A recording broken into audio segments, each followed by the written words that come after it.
Pada tanggal 21 Juni 1961, lahirlah seorang yang bernama Joko Widodo. Joko Widodo lahir di Surakarta dengan keluarga yang sederhana. Joko Widodo lahir dari pasangan suami istri yang bernama Wijatno Noto Miharjo dan Sujatmi. Ia merupakan anak sulung dan putra satu-satunya dari 4 bersaudara. Ia memiliki 3 orang adik perempuan bernama Lisriantini, Idayati, dan Titik Relawati. Sebagai anak lelaki yang pertama, ia sadar bahwa di pundaknya ada tanggung jawab yang harus dipikul, menggantikan peran bapaknya dalam berbagai hal ketika bapaknya kehalangan. Bahkan, seperti tradisi pada umumnya, anak pertama diharapkan dapat mewarisi dan meneruskan apa yang telah diperjuangkan orang tuanya. Begitu juga dia, bapaknya berharap bahwa ia dapat melanjutkan usahanya pada masa mendatang. Karena itulah, bapaknya selalu mengajarkan kepadanya segala hal yang berhubungan dengan seluk-beluk, perdagangan kayu dan bambu. Sehari-hari, dia dihadapkan pada kehidupan yang membentuknya. Bahkan setiap pulang sekolah, tak jarang dia harus ikut membantu bapaknya membongkar muat gerobak atau becak kalau ada barang datang atau ada pembeli. Begitu juga pada hari libur. Dia hanya ada waktu sedikit untuk bersenang-senang, mengisi liburan dan bermain. Dengan membantu bapaknya, dia mendapatkan tambahan uang saku dan pengalaman hidup. Kebiasaan membantu pekerjaan bapaknya, ia dapat mengenal kemandirian dan dia juga mendapatkan pengalaman saat membantu bapaknya yang membuatnya tahu bahwa mencari uang itu tidaklah mudah. Dia bersyukur meski dia tidak bisa berbuat seperti anak-anak kebanyakan yang dalam keseharian mungkin kerap dimanja orang tuanya. Selain berdagang, bapaknya juga aktif dalam satu partai politik, dan bapaknya merupakan idolanya selain Bung Karno. Menurutnya, keduanya sama-sama memiliki sifat kemandirian yang kuat. Menjadi penghuni liar bantaran Kali Serba tidak enak. Ia harus siap jika sewaktu-waktu mereka harus berpindah, baik karena larangan pemerintah maupun sebab lain seperti banjir jika musim hujan tiba. Bantaran Kali Anyar menjadi tempat tinggal ketiga keluarganya. Sebelumnya, mereka pernah tinggal di daerah Srambatan sampai dia selesai sekolah TK.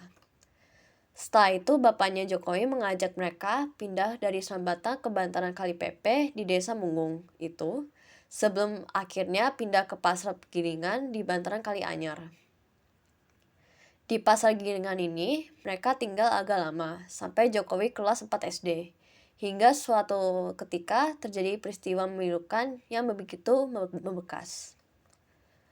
Pasar Giringan digusur, yang berarti rumah-rumah mereka, termasuk rumah bapaknya, digusur juga.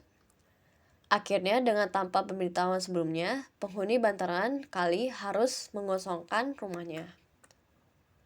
Dengan kesulitan hidup yang dialami, ia terpaksa berdagang, mengojek payung, dan menjadi kuli panggul untuk membiayai keperluan sekolah dan uang jajan sendiri.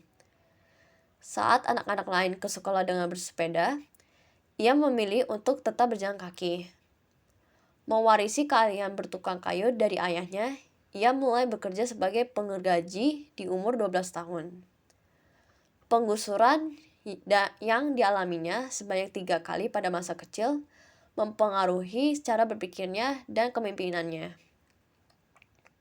Setelah ia lulus SD, ia kemudian melanjutkan pendidikan di SMP Negeri 1 di Surakarta. Ketika ia lulus SMP, ia sempat ingin masuk ke SMA Negeri 1 Surakarta.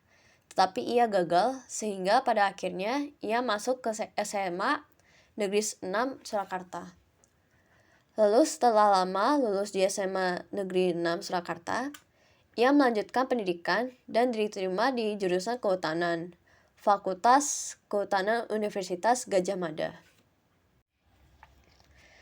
Kesempatan ini dimanfaatkannya untuk belajar struktur kayu, pemanfaatan, dan teknologinya. Ia berhasil menyelesaikan pendidikannya dengan judul skripsi, Studi tentang Pola Konsumsi Kayu Lapis pada Pemangkaian akhir di Kotia Surakarta dan dengan gelar insinyur.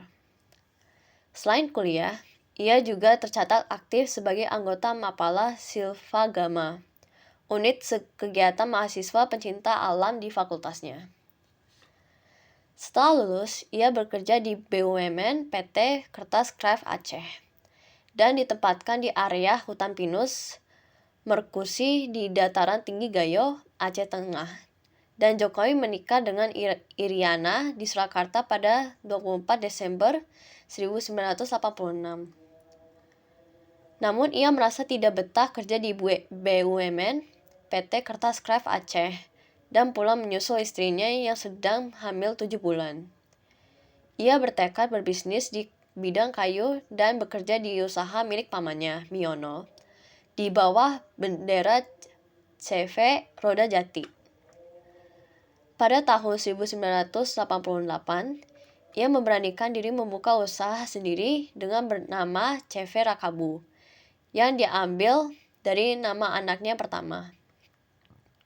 Usahanya sempat berjaya dan juga naik turun karena tertipu pesanan yang akhirnya tidak terbayar.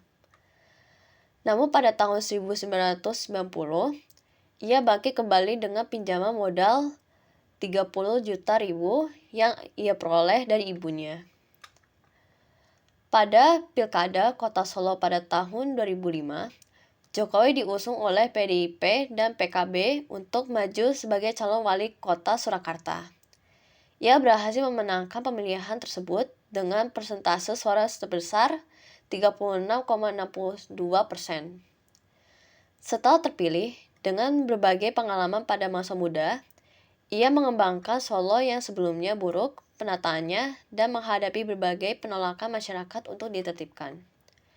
Di bawah kepemimpinannya, Solo mengalami perubahan dan menjadi kajian di universitas dalam dan luar negeri.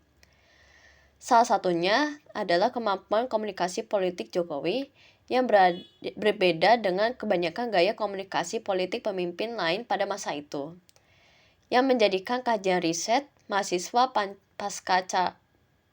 pasca sarjana Universitas Indonesia. Pada tahun 2010, ia terpilih lagi sebagai wali kota Surakarta dengan suara melebihi 90%. Kemudian pada tahun 2012, ia dicalonkan oleh PDIP sebagai calon gubernur DKI Jakarta. Lalu Jokowi memimpin dengan 42,6 persuara. Setelah terpilih sebagai Gubernur DKI Jakarta, popularitas Jokowi melejit berkat rekam jejaknya yang baik dan pendekatannya yang membumbui dan pragmatis seperti yang ditunjukkan melalui program belusukan untuk memeriksa keadaan di lapangan secara langsung. Akibatnya, Jokowi merajai survei-survei calon presiden dan menyingkirkan kandidat lainnya, sehingga muncul wacana untuk menjadikan calon presiden. Selama berbulan-bulan, wacana tersebut menjadi tidak pasti karena pencalonan Jokowi di PDIP harus disetujui oleh Ketua Umum PDIP Megawati Soekarno Putri, dan ia menegaskan baru akan menentukan calon setelah pemilihan umum legislatif pada bulan April. Namun, pada tanggal 14 Maret 2014, Megawati akhirnya menulis langsung surat mandat kepada Jokowi untuk menjadi calon presiden. Dan Jokowi mengumumkan bahwa ia bersedia dan siap melaksanakan mandat tersebut untuk maju sebagai calon presiden Republik Indonesia dalam pemilihan umum presiden Indonesia 2014. Selepas pengumuman ini, IHSG dan rupiah naik nilainya, yang dikaitkan dengan sentimen positif investor terhadap berita tersebut. Pada tanggal 19 Mei 2014, Jokowi mengumumkan bahwa Yusuf Kala akan menjadi calon wakil presidennya.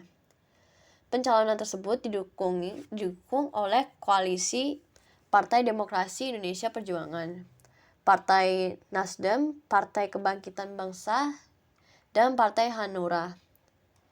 Pada hari yang sama, Jokowi dan Yusuf Kala secara resmi mendaftarkan di Komisi Pemilihan Umum. Setelah mendengar hasil hitung cepat dari berbagai lembaga survei, Jokowi menyatakan kemenangan pada 9 Juli. Namun lawannya Prabowo Subianto juga menyatakan kemenangan, membingungkan warga Indonesia. Pada 22 Juli, beberapa jam sebelum pengumuman hasil Pilpres, Prabowo mengundurkan diri dari Pilpres. KPU pun mengumumkan kemenangan Jokowi berjam-jam kemudian. KPU menyatakan Jokowi menang dengan 53,15% suara dan Prabowo mendapatkan 46,85% suara. Setelah kemenangannya, Jokowi menyatakan bahwa tumbuh di bawah rezim Orde Baru yang otoriter dan korup, ia tidak pernah menyangka seseorang dengan latar belakang kelas bawah bisa menjadi presiden. The New York Times melaporkan dia mengatakan, "Sekarang ini sangat mirip dengan Amerika ya. Ada impian Amerika dan di sini kita memiliki impian Indonesia." Jokowi adalah presiden Indonesia pertama yang tidak berasal dari militer atau elit politik. Dan menurut komentator politik Salim Said, rakyat memandang Jokowi sebagai seseorang yang merupakan tetangga kita, yang memutuskan untuk terjun ke dunia politik dan mencalonkan diri sebagai presiden.